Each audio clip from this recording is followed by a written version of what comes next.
سرکار غریب نواز رضی اللہ تعالیٰ عنہ کے کھانے میں زہر دیا اور پیش کیا، آپ اس کھانے کو سامنے رکھتے ہیں اور جو 4 لوگ آئے تھے زہر دینے کے لیے وہ بیٹھے ہوئے رہے۔ حضرت سرکار غریب نواز رضی اللہ تعالیٰ عنہ نے ایک صاف ورق منگوایا، ایک پیپر منگوایا اور اس کو قریب میں رکھا اور پھر آپ نے پڑھ کر کے اس میں دم فرمایا۔ کھانے کے اندر جتنا صفوف زہر کا تھا وہ سب اڑ کر کے اس ورق میں آ کر جمع ہوا۔ مصطفیٰ کریم صلی اللہ تعالی علیہ وسلم نے ارشاد فرمایا، اے معین الدین، میں نے تجھے ہند کی ولایت سپرد کی ہے، ہندوستان جاؤ کام کرو نہیں، میں نے تجھے ہند کی ولایت سپرد کی ہے۔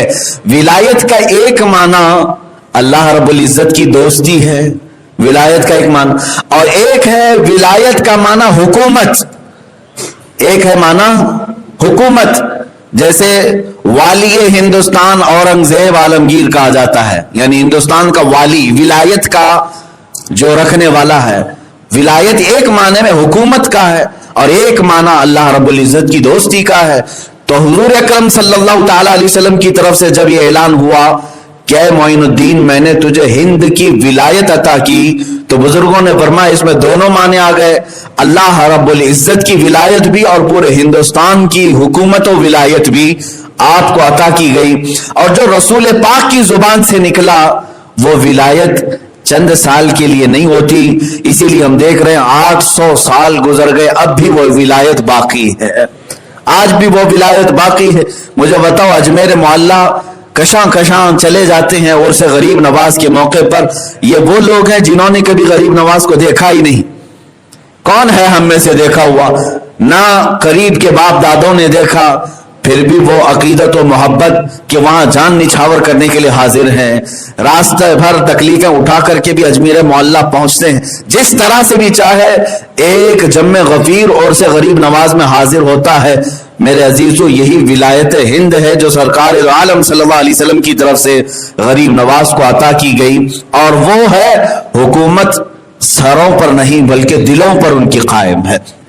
میں آپ کو بتاؤں، سرکار غریب نواز رضی اللہ تعالیٰ عنہ کی کرامات، ان کی ولایت، بہت ساری چیزیں آپ نے سنی ہوں گی، لیکن ایک بات یہ بھی میں بتا دوں کہ آپ یہاں ہندوستان تشریف لائے تھے تو بڑے آسان اور شاہانہ انداز سے نہیں آئے، آپ کا استقبال یا پھر عالی شان طریقے سے آپ کو نہیں لایا گیا، بلکہ یہ تو کفرستان میں آ رہے تھے۔ آپ کو میں بتاتا ہوں، حضور اکرم صلی اللہ تعالی علیہ وسلم کی بشارت کے بعد سرکار غریب نواز نے پوچھا کہ یہ اجمیر ہے کہاں ہے؟ اجمیر کا نام لیا گیا تھا تو انہوں نے پوچھا یہ اجمیر ہے کہاں؟ حضور پاک صلی اللہ تعالی علیہ وسلم کی طرف سے آپ کو ایک جنتی انار دیا گیا تھا، اور آپ فرماتے ہیں اس انار کو آپ نے تناول فرمایا تو آپ کی نگاہوں میں پورے ہند کا نقشہ سامنے ابھر کر آیا، یہاں تک کہ فرماتے ہیں میں نے اجمیر کی پہاڑیاں اور ندیاں بھی دیکھ لیا۔ راستہ طے کرتے ہوئے جب نکلے آپ تو آپ مدینہ رسول سے پھر واپس بغداد کے راستے ہوتے ہوئے ملتان پہنچے، ملتان جو آج پاکستان میں، وہاں کے حالات بڑے خراب تھے، ملحد لوگ تھے، بہت سارے لوگ خدا کا ہی انکار کرتے۔ وہاں سرکار غریب نواز رضی اللہ تعالیٰ عنہ کے ساتھ کچھ لوگوں نے اس قدر سخت معاملہ کیا کہ آپ کو زہر دیا گیا، کھانے میں زہر ملا کر۔ وہاں کا جو بڑا ملحد تھا اس نے اپنے 4 لوگوں کو، وہ ایک عمل ہوتا ہے جس کو ہیپناٹزم کہا جاتا ہے، عمل تنویم، سلا کر کے جو آرڈر دیا جائے، یہ عمل اس زمانے میں بہت مشہور تھا۔ ملتان کے ملحدین نے سرکار غریب نواز رضی اللہ تعالیٰ عنہ کے کھانے میں زہر دیا اور پیش کیا، آپ اس کھانے کو سامنے رکھتے ہیں اور جو 4 لوگ آئے تھے زہر دینے کے لیے وہ بیٹھے ہوئے رہے۔ حضرت سرکار غریب نواز رضی اللہ تعالیٰ عنہ نے ایک صاف ورق منگوایا، ایک پیپر منگوایا اور اس کو قریب میں رکھا اور پھر آپ نے پڑھ کر کے اس میں دم فرمایا۔ کھانے کے اندر جتنا صفوف زہر کا تھا وہ سب اڑ کر کے اس ورق میں آ کر جمع ہوا، اور پھر حضرت سرکار غریب نواز رضی اللہ تعالیٰ عنہ نے ان ملحدین سے کہا کہ یہ لے جاؤ، یہ زہر جس نے دیا تھا اسے واپس پہنچا دو، اللہ تبارک و تعالیٰ معین الدین کا حافظ و نگہبان ہے۔ عزیزان گرامی وقار، اس راستے میں آپ کو تکلیفوں کے اس قدر بارشیں ہوئی، سمجھ لیں آپ کہ مشقتوں کے پہاڑ ڈھائے گئے۔ اتنا ہی نہیں، 30 سال تک آپ نے قیام فرمایا ملتان میں، وہاں تبلیغ اسلام کی خاطر، پھر وہاں سے لاہور ہوتے ہوئے داتا گنج علی حجویری رضی اللہ تعالیٰ عنہ کی بارگاہ میں قیام فرمایا تقریباً 8 مہینے تک، پھر وہاں سے دلی تشریف لائے۔ یہ جو آپ کا سفر ہو رہا تھا، یہ سفر جب شروع ہوا، ہندوستان کے حالات کیا تھے میں آپ کو بتاؤں۔ ہندوستان میں خاص طور پر اجمیر میں راجہ پرتھوی راج کا دورہ تھا، تقریباً 52 راجے اس کے اندر میں آتے تھے، دیگر چھوٹی چھوٹی ریاستوں کے سب اسے سجدے کرتے۔ ان کے ہاں سخت ترین فوج تھی جو ہر ایک کو شکست دے دیتی۔ راجہ پرتھوی راج نے شہاب الدین غوری کی 12,000 لشکر کو شکست دیا تھا، اسے بڑا غرور تھا، تکبر تھا۔ اور یہ زمانہ ہند میں ایسا تھا کہ یہاں کے حالات فارسی کی کتابوں میں لکھے گئے ہیں کہ اس زمانے میں ایسے حالات تھے کہ لوگ گوبر کی پوجا، پیشاب کی پوجا، شرمگاہوں کی پوجا، ان تمام چیزوں میں تو ملوث تھے، اور آج بھی تقریباً کچھ لوگ ان کاموں میں ملوث ہیں۔ اس وقت لوگوں کو بدعقیدہ کر کے ایسا بہکا کر کے رکھا گیا تھا کہ وہ صرف اور صرف چند لوگوں کے پیروکار تھے، یہاں تک کہ شودر اگر کسی برہمن کے سامنے سے گزر جاتا تو اسے آگ سے داغ دیا جاتا، کانوں میں گرم تیل ڈال دیا جاتا، ظلم و ستم بھی تھا یہاں پر۔ اب اس زمانے میں سرکار معین الدین غریب نواز رضی اللہ تعالیٰ عنہ ہند تشریف لا رہے ہیں۔ میرے عزیزو، ہماری تبلیغ اور آج کے زمانے کی تبلیغ اور اصلاح ان کی بارگاہ کے ایک ذرے تک بھی نہیں پہنچ سکتی، اس لیے کہ ہم تو مسلمانوں کے بیچ میں جا رہے ہیں، جہاں لوگ پہلے سے ہمارے استقبال کے لیے کھڑے ہیں، گئے اور ان کے درمیان تقریر کر کے آ گئے ہیں۔ میں سمجھتا ہوں یہ کون سا کمال ہے۔ سرکار غریب نواز جس وقت ہند تشریف لائے تھے، وہاں تو پورے کے پورے آپ کے دشمن تھے اور کفرستان میں آئے تھے، لیکن ایک بات میں جو بتانے جا رہا ہوں وہ یہ ہے کہ پرتھوی راج کی جو ماں تھی، اس کو راج ماتا کہتے تھے۔ راج ماتا وہ بڑی علم کہانت میں جیسے ایک جوتش تھی، علم نجوم کی ماہر، اس نے کافی سال پہلے ہی یہ ساری چیزیں اندازہ لگا لیا اور کہا کہ اجمیر میں ایک درویش آنے والا ہے جس کی وجہ سے ہماری سلطنت زیر و زبر ہو جائے گی۔ تو جب اس خاتون نے، اس عورت نے یہ بات کہی تو پھر اس کے بعد ہوا یہ کہ اس درویش کے نہ آنے کے لیے کیا کیا کیا گیا جانتے آپ؟ نہ آنے کے لیے اعلان ہوا تھا تارا گڑھ کی پہاڑیوں سے، جو بڑے مندر ہیں، کہا گیا کہ جتنے آس پاس بڑے بڑے مندر ہیں وہاں کے سب مہنت اور بڑے بڑے جو پجاری ہیں وہ آ جائیں، اور آگ ہون کیا گیا۔ اتنی بڑی آگ لگائی گئی تھی کہ آسمان تک آگ پہنچ رہی تھی۔ سارے مندروں میں اس دن آواز گونجنے لگی۔ اس بنیاد پر ہون کیا گیا تھا کہ کوئی درویش نہ آنے پائے، کوئی یہاں پر نہ آنے پائے، جس کے متعلق راج ماتا نے اپنے علم کے مطابق دیکھ لی۔ پھر بھی ان کو بے قراری ہوئی۔ اس کے بعد پھر کیا کیا، بھوٹان کا ایک اور، بھوٹان جو آج بھی ایک چھوٹی سی کنٹری ہے، وہاں سے جادوگری بڑی مشہور تھی، ایک جادوگر کو جو بڑا مشہور تھا اسے لایا گیا، اور اس راج ماتا نے کہا کہ میں نے اپنے علم کے مطابق ایک ایسی چیز دیکھی ہے کہ کوئی درویش آ رہا ہے ہند میں، ہماری دھرتی پر، اور اس سے ہمیں خطرہ لاحق ہے، کیا تو وہ بتا سکتا ہے کہ وہ کہاں ہے، کیسا ہے، کون ہے؟ اس جادوگر نے اپنے منتر پڑھنے شروع کی، اور اس کے بعد 4 مصور جو آرٹسٹ تھے ان کو قریب بلایا، اور اس کے بعد ان کے سامنے پانی رکھ کر کے منتر ایسے پڑھے کہ اس پانی میں سرکار غریب نواز کی پوری تصویر آئی۔ یہ جادو اور کہانت کے ذریعے سے ان لوگوں نے یہاں تک کر لیا، اور ان مصوروں نے اس کو دیکھ کر کے تصویر بھی نکال لی اور پھر پھیلا دیا کہ جو بھی اس طرح کے درویش کو دیکھے اس کو ہمیں بتا دے، اس کا عطا پتہ، یہ کہاں رہتا ہے، کیا ہے۔ تو پھر آپ کو یہ بھی میں بتا دوں کہ اجمیر سے جاسوس بھی نکلے ہر جگہ کے لیے۔ ایک بہت بڑا ان کا جاسوس تھا رام پرکاش، یہ گیا ڈھونڈتے ڈھونڈتے وہاں پہنچ گیا ملتان میں جہاں سرکار غریب نواز موجود تھے۔ وہ اپنے آپ کو مسلمان ظاہر کیا، امامہ پہنا، داڑھی رکھا اور نمازوں میں شریک ہوتا رہا، اور کافی دنوں تک تلاش جستجو کے بعد اسے پتہ چلا کہ اس شکل والے بزرگ یہی ہیں. وہاں خانقاہ میں حاضر ہوا سرکار غریب نواز کے, صبح شام آتا رہا. ایک دن وہ اکیلا پا کر کے حملہ کرنا چاہتا تھا. اس کے جبے کے اندر خنجر چھپا ہی رہتا تھا. وہ موقع کی تلاش میں ہوتا کہ میں یہ کام تمام کر دوں اور راجا پرتھوی راج سے ڈھیروں سارا انعام حاصل کر دوں. تو رام پرکاش اس نیت سے کئی دن تک ملتان میں ٹھہرا رہا. لیکن جس دن اسے موقع ملا غریب نواز کی بارگاہ میں حاضر ہونے کا, اس وقت رات ہو چکی تھی, آدھی رات. وہ سوچا کہ خیمے میں وہ اکیلے ہوں گے, کوئی نہیں. تو جیسے ہی داخل ہوا, سرکار غریب نواز مصلی پر بیٹھے ہوئے بیدار تھے.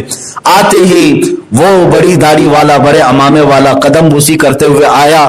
سرکار غریب نواز رضی اللہ تعالیٰ عنہ نے مسکرا کر کے پوچھا, رام پرکاش کیا حال ہیں تمہارے؟ ہیں رام پرکاش کیا حال ہے تمہارے؟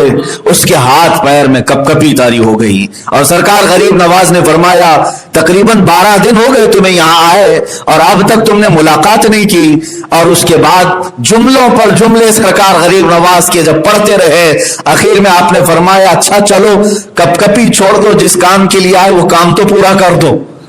جس کام کی غرض سے تم آئے تھے وہ کام تو پورا کر دو.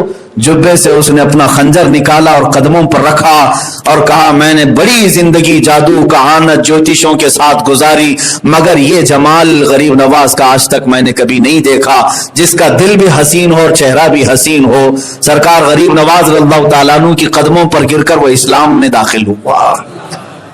اس کے بعد آپ نے نام ضیاء الرحمن رکھا. ضیاء الرحمن اور وہی شخص ہے جو اجمیر معلیٰ تک لانے میں سرکار غریب نواز کا ہم سفر اور ساتھی رہا. یہ میرے مولا کی حکمتیں ہیں, ہر دشمن کے منہ کو موڑتا ہے اور اپنے دین کی خدمت پہ لگاتا ہے. اسی لیے اقبال نے کہا تھا, حرم کو مل گئے پاسباں صنم خانے سے. کبھی رب تبارک و تعالیٰ اپنے حرم پاک کی حفاظت ان لوگوں سے کرتا ہے جو حرم کو ڈھانے کی کوشش کرتے ہیں. سرکار غریب نواز رضی اللہ تعالیٰ عنہ کا وہ ایسا سیکورٹی گارڈ, باڈی گارڈ بن کر کے پورے سفر میں رہا کہ آپ پر جان نچھاور کرتا تھا جو جاسوسی کے لیے آیا. اور ادھر اجمیر سے ہوا یہ تھا کہ پرتھوی راج نے اعلان کیا تھا, جتنی چوکیاں ہیں سرحد پر سب پر یہ تصویر دی جائے اور سخت ناکہ بندی کی جائے کہ کوئی درویش آنے نہ پائے, اس شکل والا کوئی اندر آنے نہ پائے. تو سب جگہ چوکیاں لگائی گئی تھی. سرکار غریب نواز رضی اللہ تعالیٰ عنہ جب لاہور سے نکل کر تشریف لا رہے تھے, وہ پنجاب کا راستہ تھا, امرتسر کا, بھٹنڈا, پٹیالہ, یہ راستے سے ہوتے ہوئے آپ سرکار غریب نواز ہندوستان تشریف لا رہے تھے. تو ضیاء الرحمن نے پہلے ہی بتایا کہ سرکار ہمارے داخلے کا کوئی راستہ پرتھوی راج نے چھوڑا نہیں, ہر جگہ سخت چوکیاں ہیں, کوئی بھی راستہ اندر داخل ہونے کا نہیں ہے. بہت سرکار غریب نواز رضی اللہ تعالیٰ عنہ نے فرمایا, اے ضیاء الرحمن, اب تو کفرستان میں نہیں, اب تو اسلام میں ہے. عقیدہ یہ رکھ, راستے بادشاہ نہیں بناتے, اللہ رب العزت بناتا ہے. وَمَن يَتَّقِ اللَّهَ يَجْعَل لَّهُ مَخْرَجًا. آپ نے آیت کریمہ پڑھی اور فرمایا, تجھے معلوم ہے قرآن میں اللہ فرماتا ہے جو اللہ کا ہو گیا, اللہ سے ڈرا, اللہ اس کے لیے ایسی جگہ سے راستہ کھولتا ہے جہاں اس کا گمان بھی نہیں ہوتا. اس آیت کریمہ کو پڑھ کر کے آپ نے کنکریاں اچھالی اور کہا, چلو بتاؤ ہمیں کون سی چوکی بند ہے اور کون سا ناکہ بند ہے. سرکار غریب نواز کے ساتھ اس وقت چند فقیروں کی جماعت تھی, آپ ان کے ساتھ تشریف لے آئے. جس چوکی سے گزرتے تھے, ضیاء الرحمن کہتا ہے میں کانپتا تھا, لوگ یہاں پر قتل کے در پہ تھے, لیکن حضور سرکار غریب نواز وہاں سے گزرتے جا رہے ہیں, نہ ایک فوجی دیکھتا ہے, نہ ایک سپاہی پوچھتا ہے, کوئی قریب آتا نہیں ہے. سرکار غریب نواز ان چوکیوں کے درمیان سے ہی اندر ہندوستان تشریف لائے. اس نے پوچھا ضیاء الرحمن نے, یہ شکل بھی وہ آپ کی پڑھ چکے, دیکھ چکے, اس کے باوجود آپ کو روکتے کیوں نہیں ہیں؟ سرکار غریب نواز نے فرمایا, دیکھتا غریب نواز کے جمال کو وہ ہے جسے اللہ دکھانا چاہے. اللہ جسے دکھانا چاہے وہ معین الدین کو دیکھے, اور اللہ جس کی آنکھوں کو بند کر دے اسے کوئی معین الدین نظر نہیں آتا. ہندوستان تشریف لائے. مجھے یہ باتیں کرنے میں اس لیے مزہ آتا ہے میرے عزیزوں, لوگ ہزار رکاوٹیں ڈالیں, اسلام کسی ایسے درخت کا نام نہیں ہے جو مرجھا جائے. یہ وہ عظیم طاقتور درخت ہے جو مضبوط زمین کے سینے کو پھاڑ کر کے بھی اوپر نکل آتا ہے. یا اس قوت والے پانی کا نام ہے ہے جس پانی کا راستہ کوئی پتھر اور چٹان بھی نہیں روک سکتی، اسلام تیری نبض میں، بلکہ شاعر نے جو کہا اسلام کی فطرت میں قدرت نے وہ لچک دی ہے، جتنا ہی دباؤ گے اتنا ہی وہ ابھرے گا۔ سرکار غریب نواز رضی اللہ تعالیٰ عنہ تشریف لائے اور دلی آئے۔ دلی پہنچتے ہی کوہرام مچ گیا، سب جگہ ہلچل ہو گئی کہ وہ درویش آ گیا جس کی لوگوں کو تلاش تھی، لیکن ہمت کسی کی نہیں ہوئی۔ سرکار غریب نواز رضی اللہ تعالیٰ عنہ جب تشریف لائے تو جو غربا اور مساکین تھے وہ سب ٹوٹے ہوئے آ جاتے تھے، اس لیے کہ جملوں میں بلا کی تاثیر تھی۔ آپ جس کے لیے دعا فرماتے اسی دن وہ سرسبز و شاداب ہو جاتا، سیراب ہو جاتا۔ دلی میں ایک بہت بڑی خبر پھیلی، سرکار غریب نواز رضی اللہ تعالیٰ عنہ کی مؤثر دعائیں، آپ کے کمالات، آپ کے کرامات، بھیڑ لگتی گئی، چوکیاں دیکھتی رہ گئیں اور بہت سارے سپاہی پکڑنے کی کوشش کرتے رہے لیکن ہو نہیں سکا، یہاں تک کہ میرے عزیزو اب حالات ایسے بھی آئے کہ سرکار غریب نواز رضی اللہ تعالیٰ عنہ نے فرمایا کہ اب ہمیں اجمیر کا سفر کرنا ہے۔ پرتھوی راج کو خبر دے دی گئی کہ وہ دلی پہنچ گیا ہے اور اجمیر بھی آنے والا ہے۔ کہا کیسے آیا؟ کہا انہی چوکیوں کے بیچ میں سے آیا، وہیں سے آیا، کوئی نہیں دیکھ پایا۔ تو جتنی اس راستے پر چوکیاں تھی، جتنے فوجی تھے، سب کا اس نے قتل کروایا، سب کو مار ڈالا، قتل کروایا، اور اجمیر کی دھرتی کے آس پاس اور سخت پہرے لگائے۔ اس کی ماں نے بلایا اور کہا میں علم کہانت میں دیکھ چکی، اب اس درویش کا راستہ روکنا بیکار ہے، چھوڑ دے اور اس کے ساتھ زور زبردستی نہ کر، ورنہ ذلت و رسوائی ہوگی اور بڑی بری موت مارے جائیں گے۔ ماں نے کہا بیٹے کو، جو پرتھوی راج کی ماں تھی، سمجھایا، لیکن وہ غصے میں لال پیلا تھا۔ اس نے کہا میں طاقت استعمال اگرچہ نہیں کروں گا، لیکن وہ درویش جو باطنی طاقت لے کر کے آیا اسی طرح کی طاقت میں بھی اس کے لیے استعمال کروں گا۔ سرکار غریب نواز رضی اللہ تعالیٰ عنہ دیکھتے دیکھتے اجمیر معلیٰ بھی پہنچ گئے، اجمیر بھی آئے۔ یہ بات میں اسی لیے عرض کر رہا ہوں میرے عزیزوں کہ گھومتے پھرتے بھٹکتے کوئی اس طرح سے نہیں پہنچ گیا، بلکہ غریب نواز کے آنے کی اطلاع ہند کے کفر کو خبر تھی اور یہاں کوہرام مچا ہوا تھا، آلریڈی پہرے لگے ہوئے تھے، روکنے کے لیے سارے انتظامات تھے۔ ان تمام تر دروازوں کو پھلانتے ہوئے شہنشاہ ہند اجمیر کی دھرتی پر تشریف لایا ہے، اور اس کے بعد سرکار غریب نواز رضی اللہ تعالیٰ عنہ کے آنے کے بعد جو آپ کے اوپر سختیاں ہوئی وہ ایک دو نہیں، بہت ساری آپ کو آتے ہی لوگوں نے گھیرنا شروع کیا، لیکن کئی لوگ، یہاں تک کہ تاریخ میں بتایا دلی سے اجمیر جانے تک راستے میں، دلی سے اجمیر جانے تک راستے میں 7,000 لوگ اسلام میں آ چکے تھے۔ وہ جس راستے سے گزر جائیں شمع اسلام کو روشن کرتے چلے جائیں، وہ خوشبو پھیلاتے ہوئے چلے جائیں۔ جب آپ اجمیر معلیٰ میں آئے تو آپ جہاں بیٹھے وہاں سے اٹھایا گیا یہ کہہ کر کے کہ راجا کے اونٹ بیٹھتے ہیں یہاں پر، اٹھ جاؤ۔ سرکار غریب نواز رضی اللہ تعالیٰ عنہ نے یہ فرمایا کہ ٹھیک ہے تمہارے بادشاہ کے راجا کے اونٹ ہی بیٹھے رہے ہیں، ہم اٹھ جاتے ہیں۔ وہ اونٹوں کو بٹھایا گیا، اس کے بعد وہ اونٹ اٹھتے ہی نہیں تھے، دن گزر گیا، رات گزر گئی، اٹھتے نہیں تھے، مار مار کر کے کھینچا گیا، اٹھتے نہیں تھے، اس لیے کہ غریب نواز کی زبان سے یہ نکلا تھا کہ اونٹ ہی بیٹھے رہے ہیں۔ گفت ہے او گفت ہے خدا بوت، فارسی میں کہا گیا اللہ کے ولی کا جو قول ہوتا ہے وہ در حقیقت رب ذوالجلال کا کلمہ ہوتا ہے، اللہ تعالیٰ کی طرف سے ہوتا ہے۔ تو اس کے بعد پھر آپ کی بارگاہ میں آ کر لوگوں نے معافی تلافی کی، لوگوں کو خبر ہو گئی کہ اس درویش کی طاقت معمولی نہیں ہے، اور اونٹوں کو آپ نے اٹھنے کا حکم دیا تو دوبارہ اٹھائے گئے۔ پرتھوی راج نے کہا کہ میں طاقت کا استعمال نہیں کروں گا، جو یہ اپنی باطنی قوت کا استعمال کرتا وہی میں کرتا ہوں۔ تو وہاں پر موجود جو سب سے بڑا جادوگر تھا ان کا اجے پال جوگی، اسے بلایا گیا، بڑے انعامات اکرامات ساری چیزوں کا اعلان، اور اس کے ساتھ ایک بڑی فوج آئی۔ اب یہ جو مقابلہ ہوا جادو کا اور ایک اللہ کے ولی کا، ولی کی کرامت ہوتی ہے، سحر اور شعبدہ بازی نہیں ہوتی۔ اجے پال جوگی نے آگ پھینکنا شروع کیا، لیکن ان میں سے آگ کی ایک چنگاری بھی غریب نواز کے جھبے کو نہیں جلا سکی، اس لیے کہ وہ جھوٹی آگ تھی، جادو کی نظر بندی ہو سکتی ہے۔ پتھر پھینکنے کی کوشش کیا، آپ نے حصار فرما لیا تھا۔ اپنے ارد گرد گھیرا بنایا، آپ اور آپ کے مریدین تھے، ایک پتھر بھی اس دائرے کے اندر داخل نہیں ہوتا۔ اللہ جس کی مدد فرمائے میرے عزیزو، اس نے اپنی طاقت و قوت سے ہوا میں اڑنے کا عمل دکھایا۔ ہوا میں اڑنے کا عمل سرکار غریب نواز کی لکڑی کی جو کھڑاؤں تھی، چپل نالین، آپ نے اسے حکم دیا اور کھڑاؤں اوپر اڑی اور اس کے سر کو مارتے ہوئے نیچے لے آئی۔ ابھی آخری بات تھی، اس نے ہر طرح کے حربے اپنا کر دیکھ لیے۔